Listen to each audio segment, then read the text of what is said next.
नमस्कार, आवाज समाचार में आपका स्वागत है। आपके साथ में हूं विपिन भट्ट, लेकर हाजिर हैं आपके लिए आवाज समाचार का 4:57 PM एडिशन, जहां पर आपके लिए होती हैं दिन भर की अहम और वो खबरें जो आपके काम की हैं, आपके फायदे की हैं। तो सबसे पहले इस वक्त की हेडलाइंस। 5G स्पेक्ट्रम का ऑक्शन आज पूरा होने की उम्मीद। सूत्रों के मुताबिक नीलामी को आज भी शानदार रिस्पांस। कल ही मिल गई थी करीब 1,75,000 लाख करोड़ की बोलियां। MTNL और BSNL के बदलेंगे दिन। दोनों कंपनियों के करीब 40,000 करोड़ के बॉन्ड को सरकार की गारंटी। गांव-गांव तक 4G पहुंचाने के लिए मिलेगा फंड। कैबिनेट का बड़ा फैसला। जुलाई सीरीज एक्सपायरी से पहले बाजार में रही तेजी। सेंसेक्स निफ्टी करीब 1% चढ़े। आज फार्मा, IT, रियल्टी शेयरों में रही खरीदारी। मेटल और FMCG पर भी निवेशक रहे मेहरबान। आज बाजार में बड़े नतीजों का दिन। मारुति का मुनाफा साल दर साल 130% बढ़ा, तो बजाज फाइनेंस ने भी पेश किए शानदार नतीजे। पिछले साल के मुकाबले मुनाफा 159% ज्यादा। संसद में आज भी जारी रहा हंगामा। दोनों सदन कल तक के लिए स्थगित। आप सांसद संजय सिंह निलंबित। नेशनल हेराल्ड मामले में ईडी की सोनिया से फिलहाल पूछताछ पूरी। अगला समन मिलने तक नहीं होगी पेशी। आज भी सड़कों पर जारी रहा कांग्रेस का विरोध प्रदर्शन। PMLA के तहत ईडी को मिले गिरफ्तारी के अधिकार को सुप्रीम कोर्ट ने रखा बरकरार। कोर्ट ने कहा यह नहीं है मनमानी, गिरफ्तारी का सिर्फ कारण बताना ही है काफी। अब आपके शहर की सड़कें होंगी गूगल मैप पर रोशन। दिखेगा पैनोरामिक व्यू। गूगल ने भारत में शुरू किया मैप्स पर स्ट्रीट व्यू।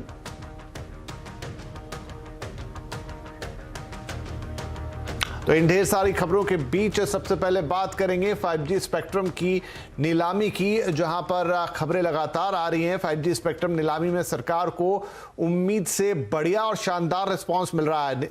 नीलामी की प्रक्रिया आज पूरी हो सकती है। अब तक कैसा रहा है रिस्पांस और सरकार को कितनी आय होने की उम्मीद है, ये सारी बातें हम कर लेते हैं। असीम, बताएं क्या है अपडेट स्पेक्ट्रम ऑक्शन से? उम्मीद है कि आज नीलामी पूरी हो जाएगी। देखिए, कल स्पेक्ट्रम नीलामी के 4 राउंड हुए थे। 4 राउंड के बाद सरकार को 1,45,000 करोड़ रुपए की बोलियां जो है वो मिली थी। आज स्पेक्ट्रम नीलामी का दूसरा दिन है। नीलामी जो है सुबह 10 बजे से शुरू हो गई थी। अब तक 4 राउंड जो है हो चुके हैं, यानी कि कुल 8 राउंड हो चुके हैं और 9वां राउंड जो है वो चल रहा है। टेलीकॉम कंपनी इसमें बढ़ चढ़ के हिस्सेदारी जो है वो ले रही है। अभी भी नीलामी जो है वो चल रही है। तो जो सरकार का रिवेन्यू है वो 1,50,000 करोड़ रुपए तक जो है वो पहुंच गया है। तो साफ साफ ये है कि जो टेलीकॉम को सरकार उम्मीद कर रही थी कि उसको 80,000 करोड़ रुपए का रिवेन्यू जो है मिलेगा, लेकिन वो कहीं ना कहीं दोगुना होता हुआ जो है वो दिख रहा है। 1,50,000 करोड़ के आसपास जो है अभी सरकार को बोलियां जो है मिल चुकी है। खासतौर पर सरकार ने इस बार जो स्पेक्ट्रम है उसकी शर्तों, नीलामी की शर्तों को काफी आसान जो है बना दिया था। स्पेक्ट्रम यूज चार्ज जो है घटा करके 0 कर दिया था। साथ ही साथ सरकार ने जो उनको टेलीकॉम कंपनियों को जो अपफ्रंट पेमेंट देना था उसको भी कम कर दिया था और टेलीकॉम कंपनियों को मात्र 10% का पेमेंट जो है अपफ्रंट जो है वो देना है। तो यही वजह है कि टेलीकॉम कंपनियों की तरफ से एक एग्रेसिव बिडिंग जो है वो देखने को मिल रही है। तो हो सकता है कि आखिरी 9वां राउंड जो है वो चल रहा है, ये आखिरी राउंड हो और उसके बाद सरकार जो है अब एक औपचारिक घोषणा जो करे। लेकिन अभी तक स्पेक्ट्रम की नीलामी जो है वो चल रही है। 9वें राउंड के बाद हम अपडेट दे पाएंगे कि कितना सरकार को रेवेन्यू जो है वो मिला है। चलिए ठीक है। तो असीम, आज ही ये पूरी होने की उम्मीद है? देखिए, अभी जिस तरह से टेलीकॉम कंपनियों की बिडिंग चल रही है, 9वें राउंड में पहुंच चुकी है, तो लग रहा है कि टेलीकॉम कंपनियां अभी भी अग्रेसिवली बिड जो है वो कर रही हैं। तो हो सकता है कि ये कल भी चले, लेकिन अभी जैसे कि 9वां राउंड अभी चल रहा है तो उसके खत्म होने के बाद ही पता चल पाएगा कि ये बिडिंग जो है कल भी जारी रहेगी या ये खत्म हो जाएगी। तो ये आने वाले अगले घंटे में पता चलेगा जब 9वां राउंड खत्म होगा। चलिए, तो 9 राउंड पूरे हो चुके हैं, 6 राउंड कल हो गए थे और जैसा असीम बता रहे हैं कि काफी एग्रेसिव बिडिंग चल रही है सभी कंपनियों की तरफ से। हो सकता है कि ये बिडिंग कल तक भी चली जाए, लेकिन जैसे कल टेलीकॉम मंत्री अश्विनी वैष्णव एक कल की बिडिंग खत्म होने के बाद आए थे, डिटेल्स दिए थे। उम्मीद है आज भी वो डिटेल्स देंगे 5:30 बजे, और जब वो देंगे तो ही हम जान पाएंगे कि क्या बिडिंग कंप्लीट हो गई है या फिर अभी इसको कुछ और राउंड्स देखने हैं जिसमें ये बाजी कल भी जा सकती है। तो इन सब बातचीत के बीच ये ताजे अपडेट्स आपके लिए लेकर आते रहेंगे। लेकिन 5G नेटवर्क से कैसे बदलेगी आपकी और हमारी दुनिया, इस पर आज हम खास चर्चा करेंगे। जानने के लिए जरूर जुड़िएगा हमारे साथ। 5:57 पर कंज्यूमर अड्डा में 5G बदलेगी लाइव जी। इधर आज ईडी की तरफ से दर्ज केस में फंसे लोगों को सुप्रीम कोर्ट से झटका लगा है। सुप्रीम कोर्ट ने गिरफ्तारी, रेड समन, बयान समेत पीएमएलए एक्ट में ईडी को दिए गए सभी अधिकारों को सही ठहराया है। सुप्रीम कोर्ट के फैसले पर ज्यादा जानकारी के लिए हम बात करेंगे अपने संवाददाता लक्ष्मण रॉय से।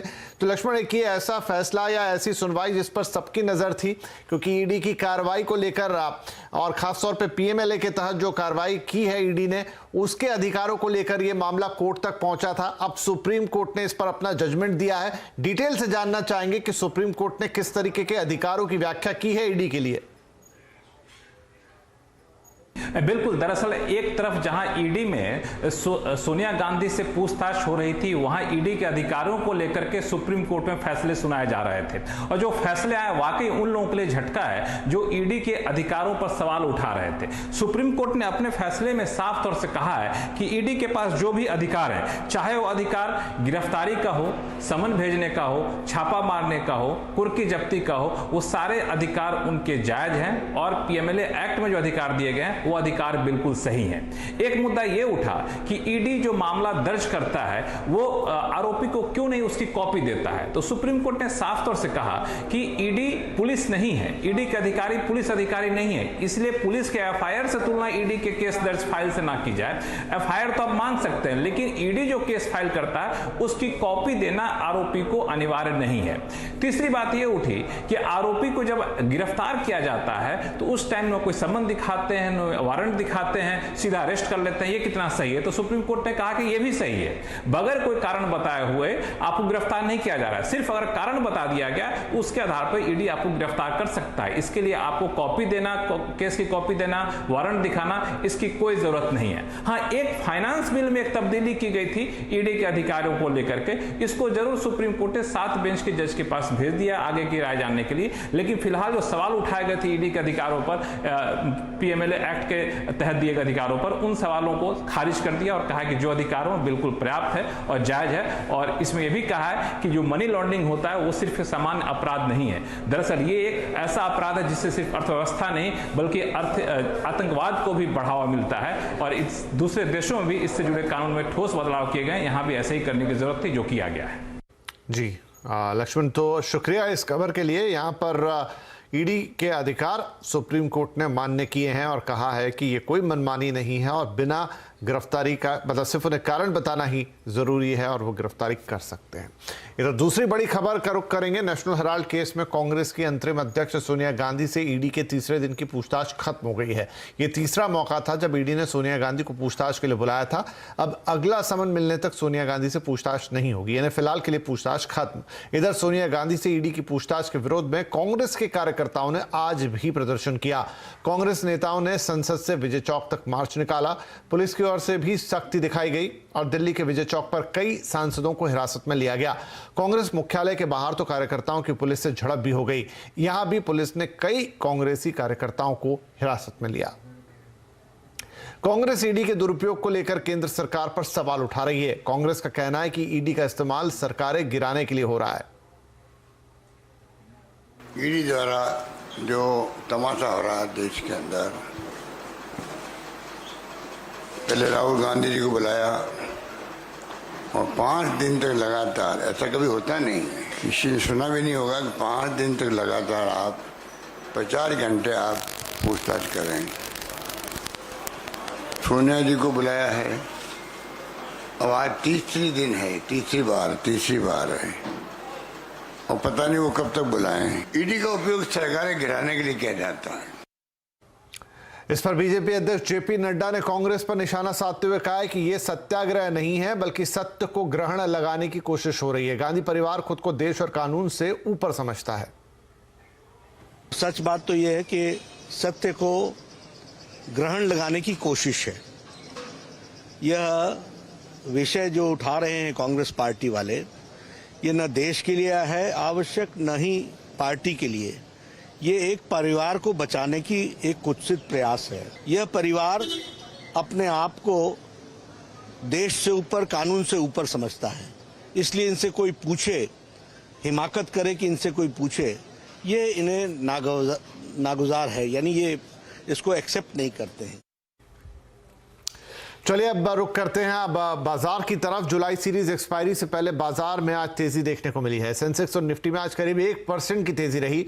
आज सेंसेक्स 584 पॉइंट चढ़कर 55,816 पर, तो निफ्टी 158 पॉइंट चढ़कर 16,642 पर बंद हुआ। आज के कारोबार में बीएसटी के सभी सेक्टर इंडेक्स में तेजी रही और आज के मार्केट को हम थोड़ा और समझते हैं। हमारे साथ हैं हमारे सहयोगी सुमित। तो सुमित, किन सेक्टर्स में आज तेजी का रुझान था और क्या कहीं कोई गिरावट भी देखने को मिली?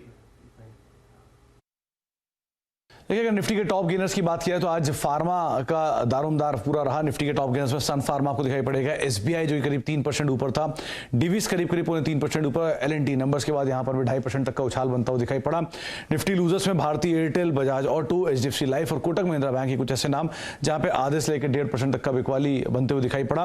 मिड कैप के बढ़ने वाले शेयरों में यस बैंक 7.5% ऊपर, लॉरस लैब 6% ऊपर, कोरोमंडल 6.5% ऊपर और डॉक्टर लाल पैथ लैब 4.5% का उछाल यहां बनता हुआ दिखाई पड़ा। एफ&ओ टॉप गेनर्स में आज Laurus lab, Coromandel international, GNFC और डॉक्टर लाल पैथ लैब जहां पर 4.5 से लेकर 6% तक का उछाल बनता हुआ दिखाई पड़ा। एफ&ओ गिरने वाले शेयरों में M&M financial, Tata power, TVS motor करीब 1.5 से लेकर 3.5% तक फिसले।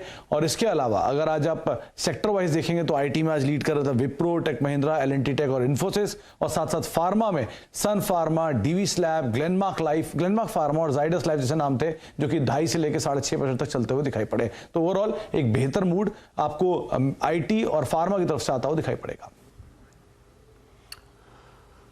और अब बात कुछ नतीजों की। देश की सबसे बड़ी ऑटो कंपनी मारुति सुजुकी के नतीजे अनुमान के आसपास ही रहे हैं। हालांकि कमोडिटी के ऊंचे दामों से मुनाफे पर असर दिखा है। पहली तिमाही में कंपनी का मुनाफा साल दर साल 130% बढ़कर 1,000 करोड़ के पार निकल गया है, जबकि अनुमान 1,540 करोड़ का था। इधर आय भी करीब 50% बढ़कर 26.5 करोड़ पर के पार चली गई है। कंपनी के मार्जिन में भी सुधार देखने को मिला है और ये 4.6 से बढ़कर 7.2% पर पहुंच गए हैं। कंपनी ने कहा है कि चिप शॉर्टेज की कमी की वजह से 50,000 से ज्यादा कारों का प्रोडक्शन फिलहाल नहीं हो पा रहा है। इधर मंदी की चिंता के बीच बजाज फाइनेंस ने पहली तिमाही में अच्छा प्रदर्शन किया है। साल दर साल कंपनी का मुनाफा 2 गुना से ज्यादा बढ़ा है। मुनाफा 159% से जोरदार उछाल के साथ 1,000 करोड़ से 2,600 करोड़ पर पहुंच गया है। ब्याज से होने वाली कमाई में भी करीब 40% की ग्रोथ देखने को मिली है। इधर एनपीए के फ्रंट पर भी राहत है। वहीं तिमाही दर तिमाही देखें तो ग्रॉस एनपीए और नेट एनपीए दोनों कम हुए हैं। सुप्रीम कोर्ट ने चुनाव में फ्री ऑफर्स पर सवाल खड़े किए हैं। फ्री की पॉलिटिक्स पर कब लगेगा फुल स्टॉप? आज आवाज अड्डा में इसी पर होने जा रही है बड़ी चर्चा। शाम 7:57 पर तो जरूर जुड़िएगा। फ्री की पॉलिटिक्स, लगेगा फुल स्टॉप। आज कैबिनेट की बैठक में एमटीएनएल और बीएसएनएल की माली हालत सुधारने का फैसला लिया गया। साथ ही गांव-गांव तक 4G सुविधा पहुंचाने के लिए खास फंड सरकार भी देगी। बीएसएनएल के रिवाइवल के लिए 1,64,000 करोड़ रुपए के पैकेज को मंजूरी दे दी गई है। टेलीकॉम सेक्टर एक स्ट्रैटेजिक सेक्टर है। इस सेक्टर में एक पीएसयू और वो पीएसयू स्ट्रांग होके रहे, टेक्नोलॉजी के साथ, स्प्रेड के साथ, क्वालिटी ऑफ सर्विस के साथ, वो एक बहुत ही महत्वपूर्ण फैक्टर है। बहुत ही एक बड़ा एक मार्केट स्टेबलाइजर के हिसाब से देखा जाए, अगर नेशनल सिक्योरिटी के पॉइंट ऑफ व्यू से देखा जाए तो पीएसयू का उसमें स्ट्रांग रहना बहुत ज़रूरी है।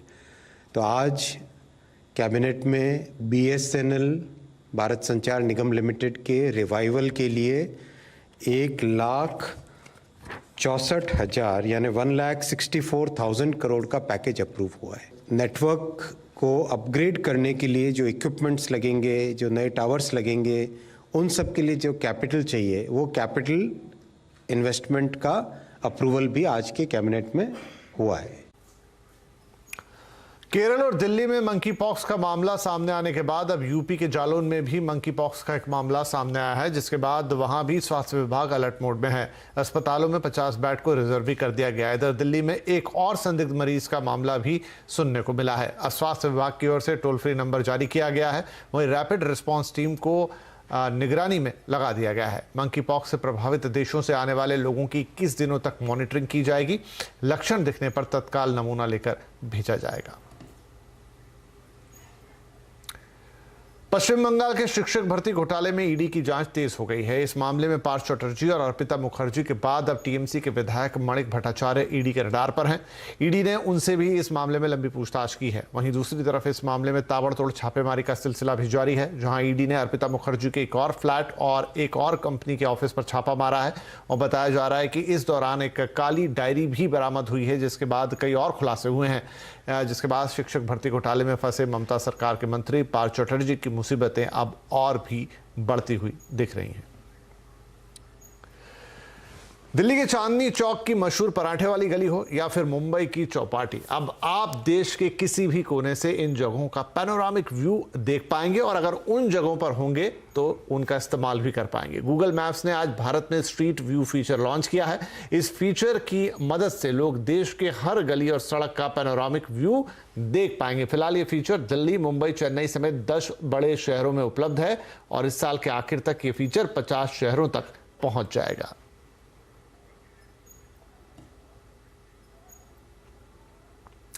और आपको फिर एक बार याद दिला दें, 5G स्पेक्ट्रम की नीलामी जारी है, एग्रेसिव बिडिंग हो रही है और इसका फॉलोआउट ये होगा कि आपके और हमारे लिए देश में जल्दी 5G सेवाएं शुरू हो जाएंगी। तो 5G से बदलेगी लाइफ जी, क्या बड़ा परिवर्तन आने वाला है, किस तरीके से हमारी जिंदगी और बेहतर हो जाएगी। आज शाम 5:57 पर कंज्यूमर अड्डा में इसी पर बातचीत।